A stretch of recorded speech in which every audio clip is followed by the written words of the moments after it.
미국 알베르트 아인슈타인 의과대학 연구팀이 세계 40개국의 인구 통계와 사망률을 자료를 분석하고 이런 결과를 도출해 가지고 그 연구 논문을 게재하는 과학학술지인 네이처에다가 이렇게 게재를 했습니다. 인간의 한계 수명은 125세라고 합니다. 그러니까 인간이 최대한 125세까지 살 수 있다는 거예요. 지금 현재요. 그리고 인간의 평균 수명은 115세라고 밝혔습니다. 세상에서 가장 오래 산 사람으로 기네스북에 오른 잔 루이스 칼망은 1875년도에 태어나서 1997년도까지 무려 122년하고도 164일을 살다 가셨다 그래요. 자, 그런데 그러니까 그 1800년대, 그러니까 서구 유럽의 산업화가 막 시작된 그 1800년도의 유럽 사회의 평균 수명이 몇 세인 줄 아십니까? 35세였다 그럽니다. 그 동시대에 우리 조선시대, 우린 조선시대잖아요. 조선시대의 평균 수명도 백성들이, 평민들이 35세. 양반들은 좀 오래 살았어요. 양반들은 평균 한 55세 정도 됐다 그래요. 왕들은 몇 년 산 줄 아십니까? 왕들은 평균 수명을 보니까 45세였다라는 거예요.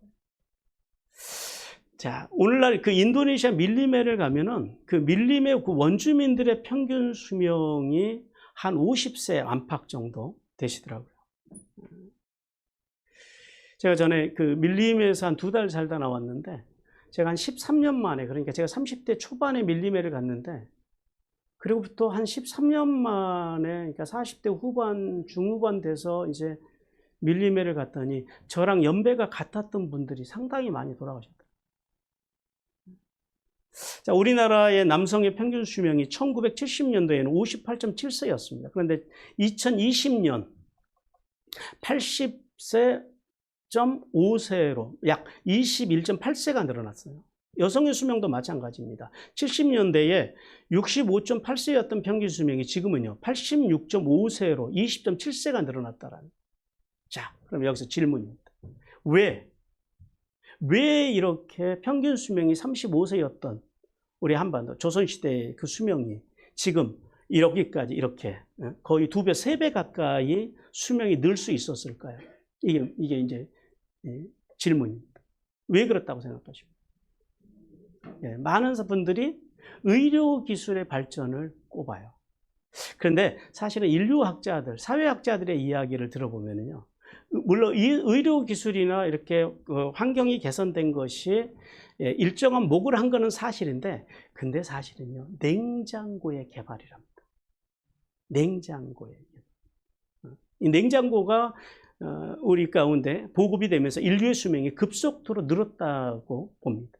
왜냐하면 인류가 냉장고가 보급되면서부터 뭘 먹기 시작해요? 썩은 음식이 아니라, 상한 음식이 아니라 신선한 음식을 먹기 시작하면서 그때부터 수명이 급격하게 늘어났다라고 그렇게 이야기합니다.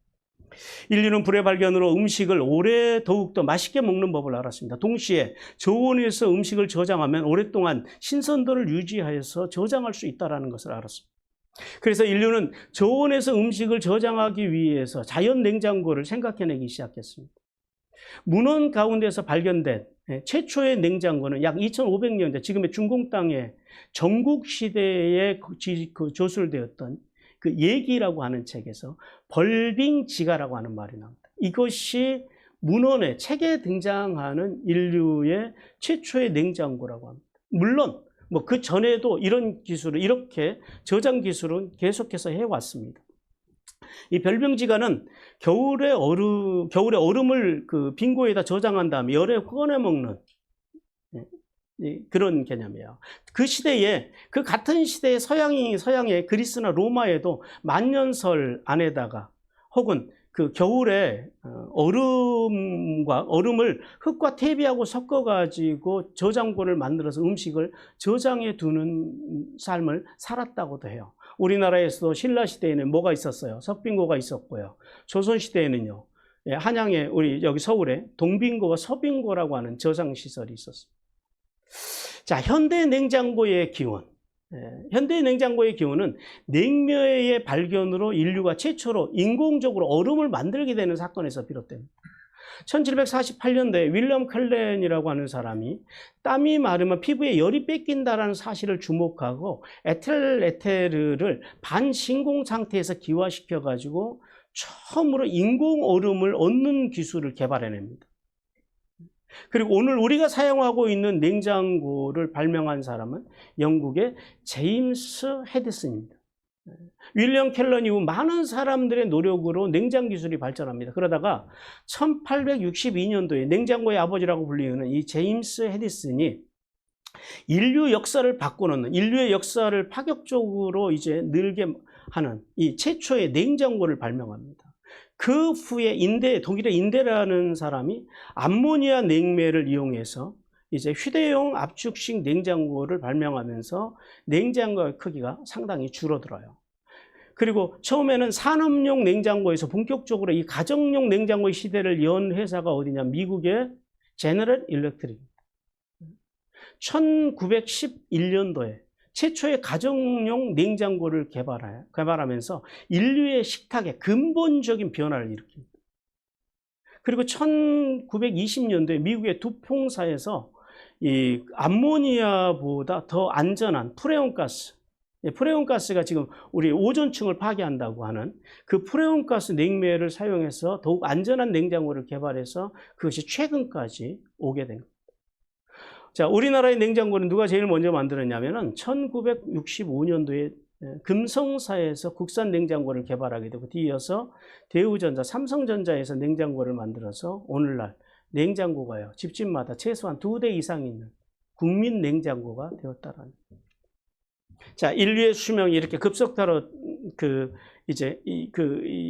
이 식탁의 수명의 연장에 이 획기적인 획을 그은 이 냉장고의 이제 변천사를 발전 과정을 우리가 쭉 살펴봤습니다. 그런데 냉장고를 설명하고 싶은 것이 아니라고, 이렇게 냉장고 때문에 우리의 수명이요, 최소한 지난 70년대 이후로 최소한 20세 이상 늘었다라는 거예요. 그런데 중요한 건 뭐라고요? 늘은 그 생명이 늘었더라도 35세에 죽었던 그 수명이 오늘 이제 우리가 거의 이제 90세, 앞으로 이제 100세 시대를 바라보잖아요. 그러나 결국은요, 모든 인류는 그럼에도 불구하고 어떻다고요? 예, 죽는다라는 그 이야기를 하고 싶어서 이렇게 냉장고를 장황하게 설명을 했습니다. 하나님께서는 요한복음 11장을 통해서 예수님께서 죽은 나사로를 살리신 사건을 통해서 참된 생명의 주인이 누구신지에 대해서 말씀을 합니다. 오늘 죽은 나사로를 살리신 이 예수님의 사건을 통해서 하나님께서는 우리에게 세 가지를 말씀하세요. 첫 번째 메시지 같이 읽겠습니다. 시작. 나사로가 하는 사건은 예수님이 우리 가운데 가져오신 하나님의 모습을 보여주는 놀라운 사건이라고 말씀하신다. 예, 어떤 사람들은요, 예수님이 이 땅에 오신 이유를 여러 가지로 이야기를 해요. 가난하고 소외된 사람들, 즉 고아와 과부와 사회적인 약자들을 위해서 오셨다. 또 어떤 사람들은 아니야, 예수님은 병자들을 고치기 위해 오셨다. 또 어떤 사람들은요, 아니야, 예수님은 민중을 해방시키기 위해서 오셨다. 또 죽은 사람을 살리기 위해서 오셨다라고 말하는 사람들도 있어요. 맞아요. 주님은 그 일을 위해서 오셨어요. 이 모든 일들이 예수님의 사역과 깊은 연관이 있는 건 사실입니다. 하지만 만약에 예수님이 진짜 고아와 과부를 위해서 이 땅에 오셨다면 예수님이 뭘 하셨을까요? 여러분 같으면 뭘 세우시겠어요? 이 땅에다가. 아마도 사회복지시설, 즉 구제기관을 세우실 거예요. 그리고 그 구제기관을 운영하기 위해서 많은 사람들에게 후원을 받을 것이고, 아니면은 예수님의 능력으로 솔로몬처럼 큰 사업들을 일으켜서 돈을 벌어서 아마 가난한 사람들을 돕는 일에 이제 당신의 생애를 다 쏟아부으셨을 거예요. 또 예수님이 만약에 어떤 사람들의 말처럼 병자를 고치기 위해서 오신 것이 목적이었다면 아마도 예루살렘에다 예수님이 아마 큰 병원을 세우시고 12제자들을요 능력을 주셔가지고 이스라엘 전국 각지에다가 병원을 세우셔가지고 제자들로 하여금 능력 사역에서 제자들이 많은 사람들의 병을 고치는 일에 아마 주력을 하셨을 것 같아요. 그리고 또 어떤 사람들의 고백처럼 민중을 위해서 진짜 오셨다면 예수님이 그 시대의 바리새파나 사두개파나 에세네파 이런 파들처럼 아마 당신의 파를 만드셨을 것 같아요. 그래서요, 그들을 규합해가지고 아마도 혁명을 일으키지 않으셨을까.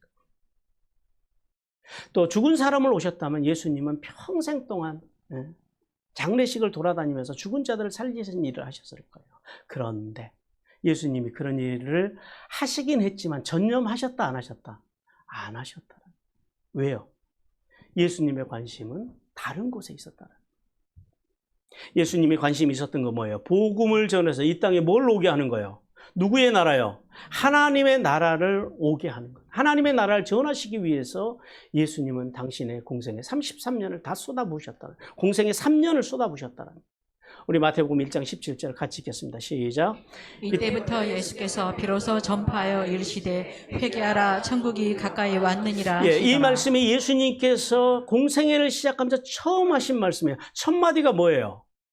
회개하라. 히브리어라면요. 슈붕. 돌아오라는 이것이 인류를 향하신 아담과 이후로 인류를 향하신 하나님의 끊임없는 하나님의 메시지. 돌아오라라는 거. 슈붕. 회개입니다.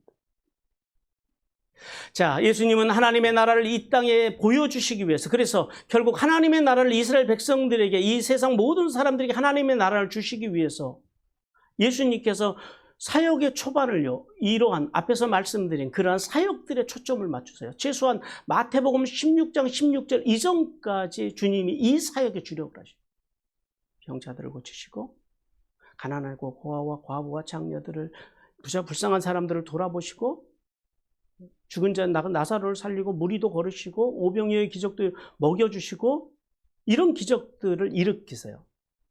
그러면서 동시에 예수님께서 뭘 하세요? 뭘 하시냐면 장차 하나님의 나라를 땅끝까지 증거할 12명의 제자를 택하시고 그들을 훈련시키신 일을 하십니다. 우리 마태복음 10장 7절 8절 같이 읽겠습니다. 시작. 가면서 전파하여 말하되 천국이 가까이 왔다 하고 병든 자를 고치며 죽은 자를 살리며 나병 환자를 깨끗하게 하며 귀신을 쫓아내되 너희가 거저 받았으니 거저 주라. 예, 이 예수님이 이 땅에 오신 이유는 바로 하나님의 나라와 또요 아담과 하와가 에덴 동산에서 잃어버린 뭐요? 하나님의 형상 그리고 하나님의 대행자로서의 삶, 즉 하나님의 형상, 장자권과 하나님의 대행자로서의 삶, 통치권 그것을 회복시켜 주시기 위해서 오셨다. 예수님께서는 죽은 나사로를 살리시고 고아와 과부와 장녀와 세례들을 가까이 하시고 병자들을 고치시고 귀신을 쫓아내시는 중 이 모든 사역이 결국 예수님이 가지고 오시고 장차 믿는 성도들이 회복하고 누려야 할 이것이 뭐냐면 다 하나님의 나라의 단면이라는 거예요. 하나님의 나라의 단면을 보여주신다라는 거예요. 예수님께서는 이 모든 사역을 통해서 우리에게 가르쳐 주시고자 했던 것은 뭐냐면 하나님의 나라는 뭐가 없다고요? 죽은 나사로를 통해서 죽음도 없고 오병이어의 사건을 통해서요 굶주림도 없고 그리고 창기나 세리들을 가까이 하심을 통해서 차별도 없고 병자들을 고치시면 병도 없고 근심, 걱정, 상처 같은 것 그런 것이 하나님의 나라는 없고 그 하나님의 나라는 한마디로 말하면 어떤 나라라고요? 행복의 나라. 그 하나님의 나라의 사역 모습을 뭘 통해서 보여주셨다고요? 사역을 통해서. 그 기적 사역을 통해서 하나님의 나라를 보여주셨다. 성도 여러분, 오늘 우리의 신앙은 어떤? 혹 주객이 전도된 신앙생활은 아니냐라는 겁니다. 하나님의 나라와 구속사보다도 이 땅에서 기적과 이적, 건강과 그리고 잘 되는 것, 잘 사는 것 이런 것들만 집중하는 삶이 아니냐라는 거예요. 분명한 것은 능력사역 중요합니다. 그리고 건강하게 잘 사는 것 그것도 우리가 이 땅에서 하나님의 백성으로 살면서 굉장히 중요한 일입니다. 하지만 여기서 우리가 기억해야 할 게 있어요. 아무리 능력사역을 행해서 아무리 냉장고가 개발이 돼가지고 인류의 수명이 이렇게 급격하게 늘었어도 아무리 능력사역을 해도 결국 뭐를 극복하지 못해요, 인간은? 죽음. 그것을 극복할 수는 없다라는 거예요. 우리가 100세를 산들, 35년을 산들, 그것이 오늘 우리가 살아있으니까 굉장히 커 보이잖아요. 2배, 3배 막 이렇게 되니까. 근데 하나님의 시간, 태초로부터 그리고 종말에 하나님의 시간 속에서 이 긴 인류의 역사 가운데서 60년, 70년이라고 하는 것은요, 찰나에 불과하다. 찰나 축에도 못 들어가죠. 의미 없다라는 거죠. 우리가 능력사역도 중요해서 당장 병이 고쳐져도, 그리고 귀신을 쫓아내고, 그리고 부자로 잘 살고 건강하게 살아도, 만약에 우리가 이 땅에 오셔서 예수님이 우리에게 전해주시고자 했던 하나님의 나라의 생명이 우리 안에 없다면 그 모든 것이 무슨 의미가 있겠냐. 의미 없다라는 거죠. 그래서 예수님께서는 우리에게 하나님의 나라를, 그리고 하나님의 나라의 생명을 오늘도 전해주시기 위해서 이 땅에 교회를 세우셨음을 깨닫기를 주님께서 원하십니다. 그리고 예수님의 제자들도 마찬가지예요. 예수님께로부터 복음을 들은 제자들이 서신서들을 보면은요, 그 서신서에서 예수님의 이적에 대한 말씀은 거의 나오질 않아요. 그들이 전했던 마음, 그리고 또 이 땅에서 건강하게 사는 법, 이런 것들이 아니라 영원한 생명에 이르게 하는 십자가의 은혜와 부활의 은혜를 통해서 회복된 하나님의 나라를 전하고, 그리고 하나님의 나라를 가져오신 예수님의 말씀에 초점을 맞추고 있다는 사실을 우리는 깨달아야 됩니다. 우리 사도행전 14장 22절, 사도행전 28장 31절 같이 읽겠습니다. 시작. 제자들의 마음을 굳게 하여 이 믿음에 머물러 있으라 권하고, 또 우리가 하나님의 나라에 들어가려면 많은 환난을 겪어야 할 것이라 하고, 하나님의 나라를 전파하며 주 예수 그리스도에 관한 모든 것에 담대하게 거침없이 가르치더라.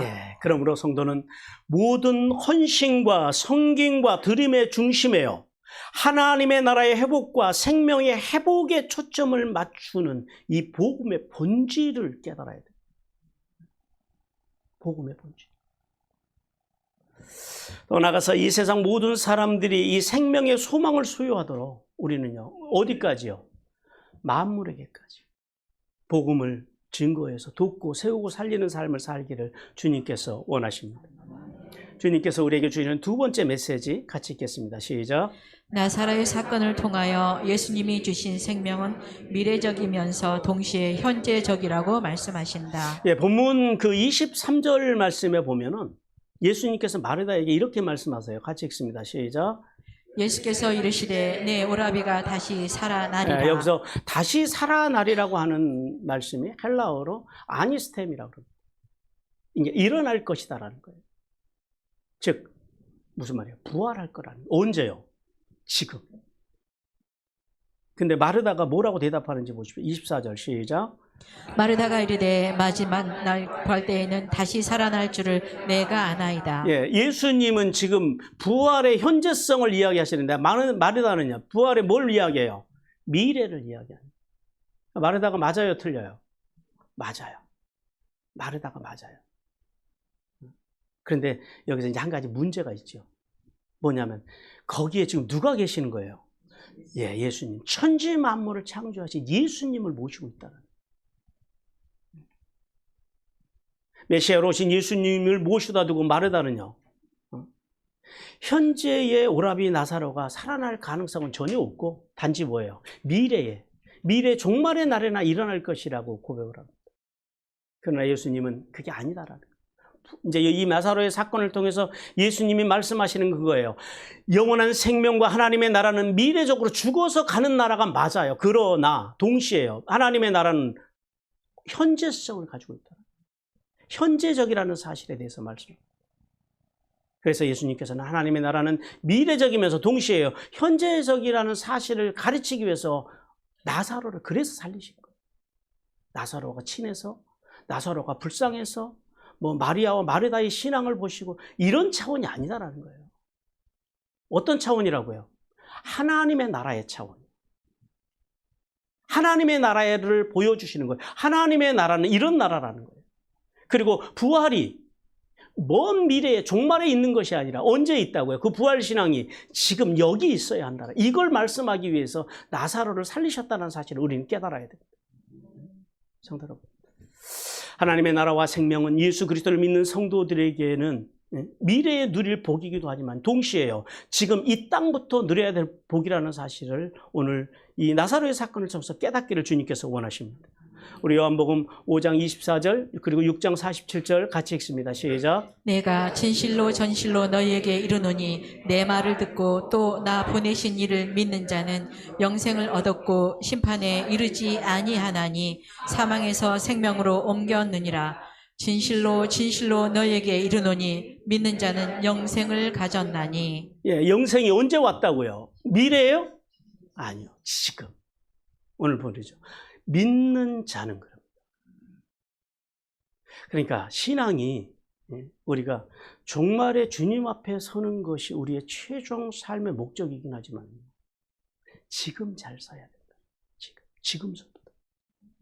따라서 성도는 이 말씀을 통해서 영원한 생명이 죽음 이후에만 오는 것이 아니라 그리스도인이 되는 순간부터 누리게 되는 하늘의 복이라는 사실을 깨달아야 됩니다.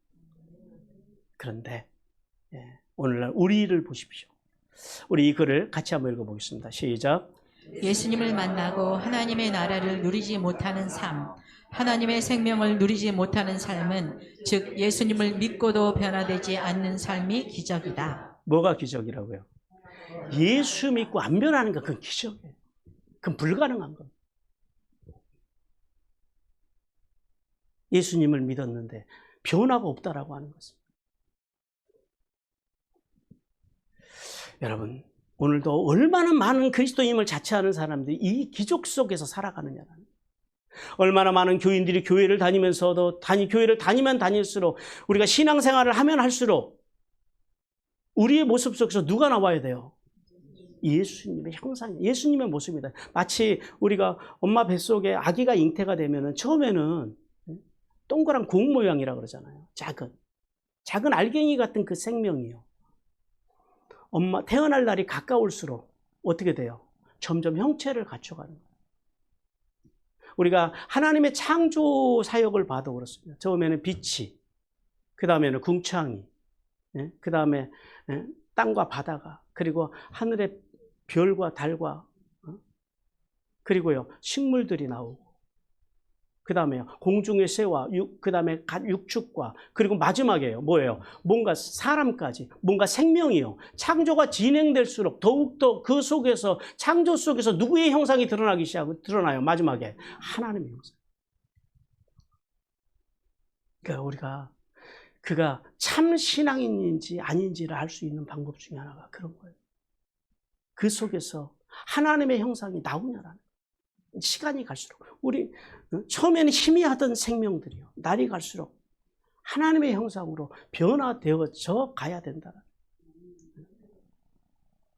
그런데 시간이 가면 갈수록 예수님의 생명으로 채워지는 것이 아니라 자기 생각과 자기 기준을 따라가고 만몬의 노예가 되고 교회와 성도들을 넘어지게 하는 그런 일들이요, 한국 교회 안에서 얼마나 많이 일어나고 있는지 모른다. 그래서 오늘날 한국 교회를 교회 역사상 가장 큰 위기라고 그렇게 이야기를 합니다. 자, 그런데 우리가 여기서 생각을 해봐요. 지금 우리 한국 교회에 오는 위기가 왜 왔냐라는, 위기로 몰아가는 그 정체가 뭐냐라는 거. 국가 권력이 옛날처럼 교회를 박해합니까? 그건 아니죠. 아니면 다른 종교들, 이단들이나 다른 종교들 때문에 교회가 지금 위기가 옵니까? 그것도 아니죠. 혹시 근데 교회가 그럼 가난합니까? 아니죠. 그럼 오늘날 목회자들이 실력이 없느냐라는, 성도들이 수준이 낮냐라는 거죠. 아니죠. 뭐가 없어요? 하나님의 생명, 하나님의 생명으로 살지 못하고 인격신앙으로 살지 못하는 우리들의 모습들이 오늘 한국 교회의 위기를 만들고 있다는 사실을 우리는 깨달아야 돼요. 그래서 마틴 루터가 1517년에 종교개혁을 일으킵니다. 500년 되던 해가 언제였냐면 지난 2017년이었어요. 그 해에 CBS에서 이런 그 캠페인을 벌였습니다. 나부터 회개합니다. 나부터. 오늘 우리도 이제 이 CBS의 이 캠페인처럼 우리도 한국 교회와 우리 민족을 바라보면서 나부터 회개함이 필요합니다. 우리 세 가지 영역에서 우리는 회개하고 주님 앞에 나가야 됩니다. 우리 1번에 3번까지 같이 읽겠습니다. 시작. 하나님의 나라와 구속사를 위해 살지 못한 우리의 죄부터 회개합니다. 예수의 생명을 가졌으면서도 세상과 다르게 살지 못함을 회개합니다.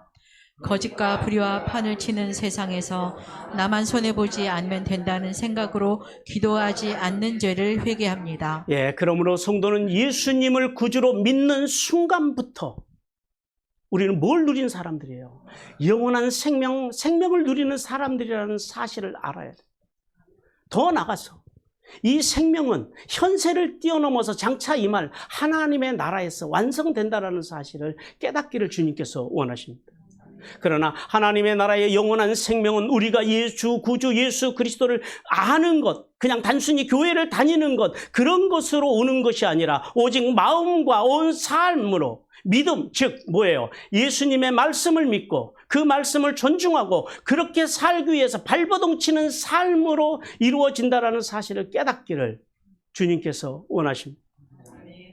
세 번째 주신 메시지 같이 읽겠습니다. 시작. 나사로의 부활이 주는 교훈은 범죄한 인간이 상실한 생명은 오직 빛이신 예수 그리스도 안에서만 회복된다는 사실이다. 하나님께서는 나사로의 죽음을 내도하기 위해서 수많은 조문객들이 다녀가지만은 그 누구도 나사로에게 생명을 줄 수 없었다라고 오늘 본문을 통해서 말씀합니다. 그러나 죽음과 슬픔으로 멈춰버린 그곳에 누가 오셨어요? 예수님이 오셨어요. 예수님이 오시자 거기서 무슨 일이 일어났다고요? 놀라운 생명의 역사가 일어났다.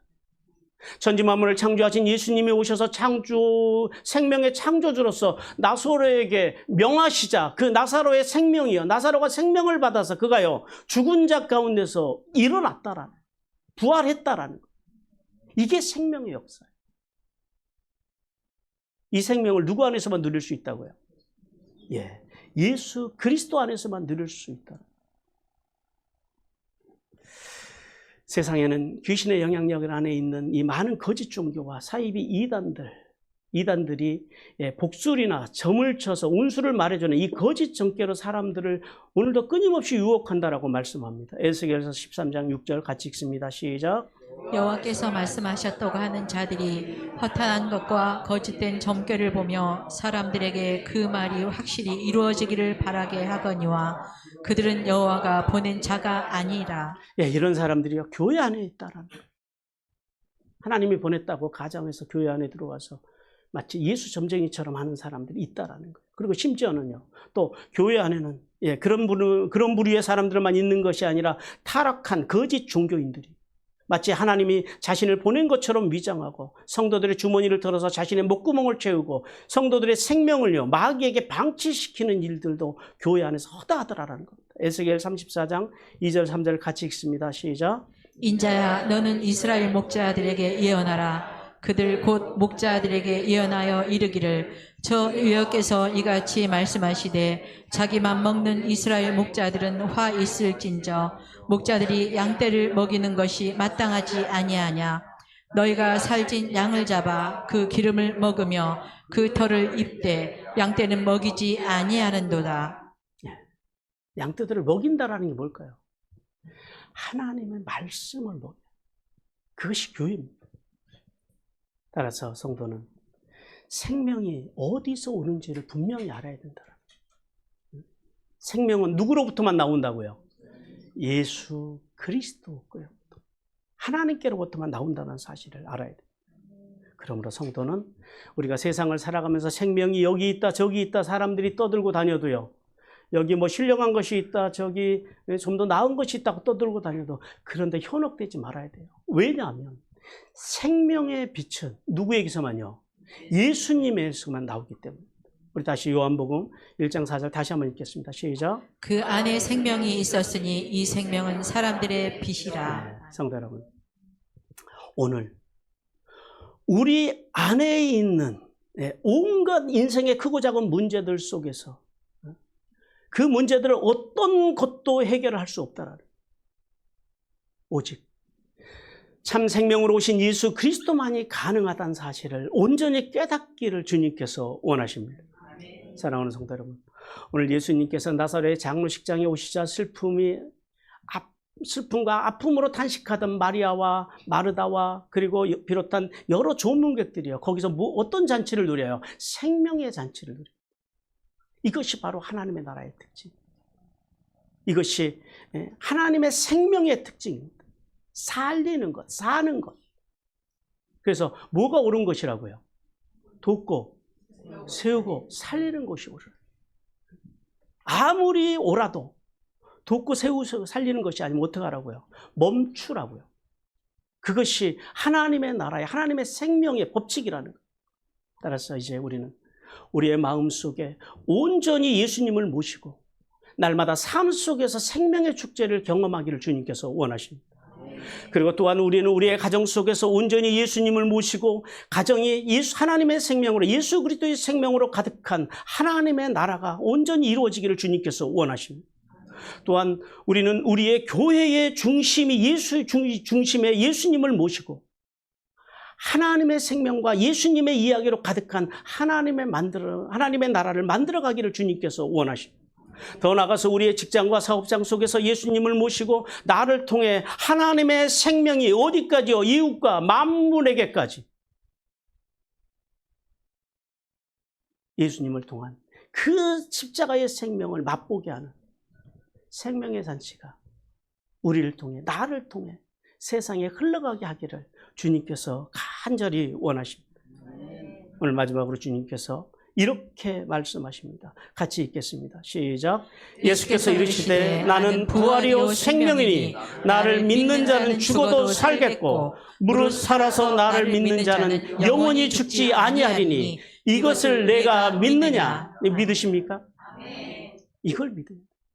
우린 다른 것을 믿는 게 아니에요. 예수님의 생명이 임하는 곳에는요. 그래서 죽음이 영생으로, 저주가 복으로, 가난이 부요함으로, 위기가 기회로, 갈등은 화목으로, 상처는 치유함으로, 죄책감은 자유함으로, 염려는 평강으로, 열등감은 자존감으로, 우울증은 유쾌함으로 변화되어진다는 사실을 깨닫는 은혜가 임하시기를 바랍니다. 예, 이제 이 귀한 생명의 역사를 맛보며 날마다 하나님의 나라를 살아가는 귀한 은혜가 성도들의 여러분의 삶과 가정과 모든 영역 가운데 임하시기를 주님께서 간절히 원하십니다.